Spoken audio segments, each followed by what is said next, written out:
Gujarat NSUI અને Gujarat youth કોંગ્રેસે આજે સુરતમાં રેલી કાઢી નશા વિરોધી જનજાગૃતિનો સંદેશો આપ્યો। યુવા કાર્યકરો સુરતના વનિતા વિશ્રામ ગ્રાઉન્ડથી રેલી કાઢી કમિશનર કચેરી પહોંચ્યા, જ્યાં તેમણે રાજ્યમાં વધી રહેલી ડ્રગ્સ અને નશાના કારોબાર પર ચિંતા વ્યક્ત કરી। ગુજરાત એનએસયુઆઈ અને ગુજરાત યુથ કોંગ્રેસ આજે સુરતમાં રેલી કાઢી નશા વિરોધી જનજાગૃતિનો સંદેશ આપ્યો। કોંગ્રેસ કાર્યકરોનો આરોપ છે કે ગાંધીજી અને સરદાર પટેલના ગુજરાતમાં ખાસ કરીને સુરત જેવા શૈક્ષણિક કેન્દ્રોમાં નશાનો પ્રવેશ વધી રહ્યો છે।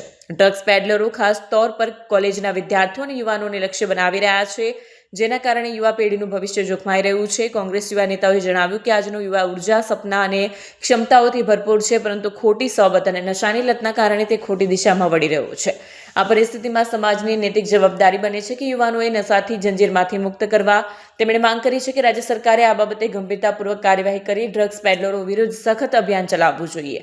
યુવા સંગઠનોની માંગ છે કે યુવાઓને સુરક્ષિત અને નશામુક્ત વાતાવરણ પૂરું પાડી એક સ્વસ્થ, જાગૃત અને પ્રગતિશીલ સમાજનું નિર્માણ કરવું જરૂરી છે। રેલીનું આયોજન કર્યું છે, શું ઉદ્દેશ્ય સાથે કર્યું? સમગ્ર ગુજરાત રાજ્યમાં ભારતીય જનતા પાર્ટીના શાસનમાં ગુજરાત રાજ્યમાં જુદા જુદા પ્રકારનું ડ્રગ્સનું ખુલ્લેઆમ વેચાણ ચાલી રહ્યું છે। આ ડ્રગ્સ માફિયાઓ દ્વારા ગુજરાત રાજ્યના યુવા પેઢીને માર્કેટ બનાવવામાં આવ્યા છે। 16 વર્ષથી લઈને 22 વર્ષનો યુવાન પોતાના ભવિષ્યના સપના જોવાના બદલે ડ્રગ્સના રવાડે ચડી જાય એ પ્રકારની પરિસ્થિતિ ઊભી થઈ છે। હજારોની સંખ્યામાં વિદ્યાર્થીઓ આજે રિહેબ સેન્ટરમાં એડમિટ થાય છે।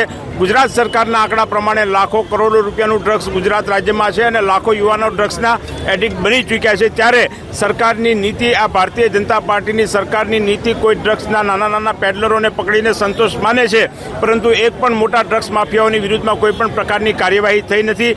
એનએસયુઆઈ દ્વારા 2જી તારીખમાં શરૂ કરવામાં આવેલો આ કાર્યક્રમ સમગ્ર ગુજરાત રાજ્યના 200થી વધારે કેમ્પસમાં, 700થી વધારે કોલેજોમાં કરવામાં આવ્યો છે। વિદ્યાર્થીઓને શપથ લેવડાવવામાં આવી છે કે અમે ડ્રગ્સ નહીં લઈએ, અમારા કેમ્પસમાં કોઈ ડ્રગ્સ લેતું હશે તો પણ એને જાણ કરશું, પરંતુ સરકારની પણ જવાબદારી બને છે કે આ ડ્રગ્સ માફિયાઓની વિરુદ્ધમાં ઝીરો ટોલરન્સ નીતિ અપનાવે અને આ ડ્રગ્સનું દૂષણ ગુજરાતમાંથી દૂર કરે અને જેમ ઉડતા પંજાબ બન્યું હતું એમ ઉડતું ગુજરાત બનતા અટકાવે।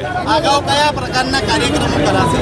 સમગ્ર ગુજરાત રાજ્યના તમામ કોલેજોમાં કાર્યક્રમ કર્યા બાદ, તમામ શહેરોમાં આ પ્રકારની રેલી કર્યા બાદ જરૂર પડશે તો વિધાનસભાનો ઘેરાવ કરવા માટે પણ 50,000 વિદ્યાર્થીઓ અને યુવાનો ભેગા થશે। રેલી ક્યાંથી ક્યાં સુધી જશે?